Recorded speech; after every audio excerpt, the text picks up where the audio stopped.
सामाजिक समरसता का हमारे भारत में, हमारी सभ्यता में एकता का संदेश है। इसमें मैं धन्यवाद देना चाहूँगा माननीय प्रधानमंत्री श्री नरेंद्र मोदी जी को। उनके नेतृत्व में इतना जबरदस्त आयोजन हुआ। मैं धन्यवाद देना चाहूँगा माननीय मुख्यमंत्री श्री योगी आदित्यनाथ जी को, इतना अच्छा इसमें आयोजन हुआ। मैं साथ ही धन्यवाद देना चाहूँगा बिहार और मध्य प्रदेश के मान्यवर मुख्यमंत्रियों को भी।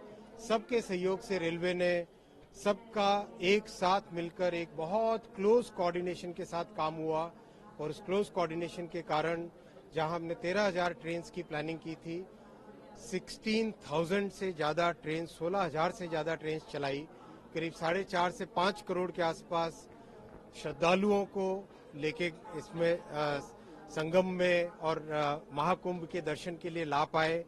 बहुत ही क्लोज कोऑर्डिनेशन रहा राज्य की पुलिस के साथ, आरपीएफ का, जीआरपी का और जो रैपिड एक्शन फोर्स वगैरह जो लगी, सबका क्लोज कोऑर्डिनेशन रहा। रेलवे के सभी विभागों का बहुत अच्छा क्लोज कोऑर्डिनेशन रहा।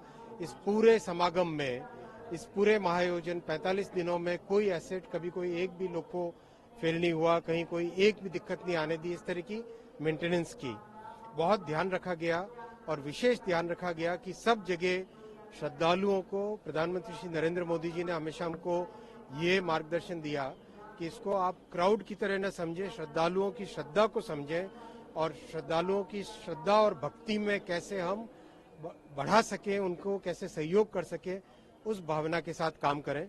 कई अच्छे इनोवेशंस हुए, जैसे खुसरो बाग का जो होल्डिंग एरिया बना, बहुत बड़ा इनोवेशन था। उसके कारण सर्ज क्राउड जब आया तो उसको मेंटेन करना आसान रहा।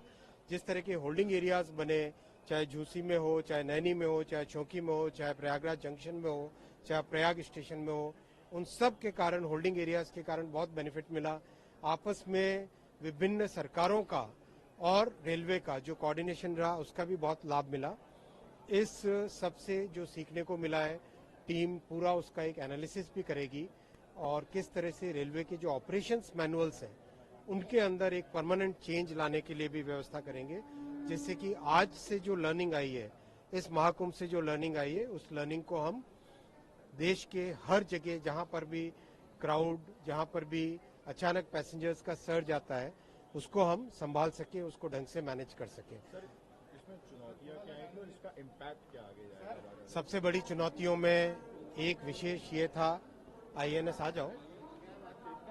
सबसे बड़ी चुनौतियों में एक सबसे बड़ी चुनौती ये थी कि किस तरह से जो श्रद्धालु रिटर्न जाने वाले हैं उनको इस तरह से कंट्रोल किया जाए, किस तरह से मैनेज किया जाए कि इस स्टेशन पे लाना है या किसी और स्टेशन पे ले जाना है।